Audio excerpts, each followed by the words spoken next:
Now, regarding the exercise, I would like to ask the head of the General Staff to report on one another event. You mentioned it briefly. I'm talking about the test of the Burevestnik missile with a nuclear propulsion engine that has an unlimited range. I know that I have a report from the industrial side.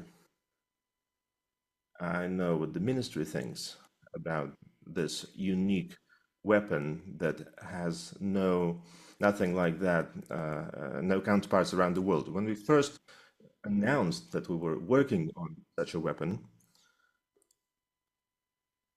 even high-profile specialists told me it was a great objective to strive towards. It was a worthy endeavor,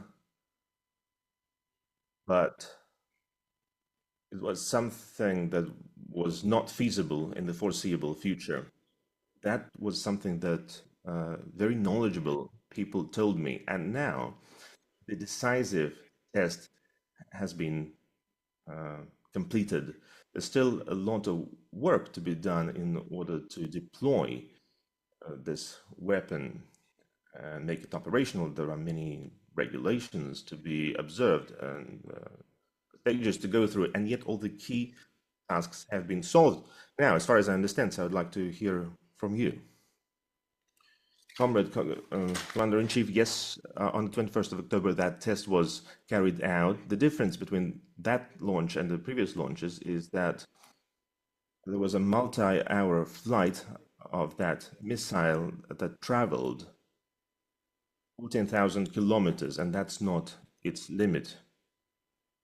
Right, it was powered by a nuclear propulsion engine, and the technical characteristics of the Burevestnik missile allow it to be used against protected sites anywhere. During the test flight of the missile, all the vertical and horizontal maneuvers were done that had been planned to demonstrate that this missile can overcome any defenses. 14,000 kilometers, right? Yes. And how long was it in flight? About 15 hours.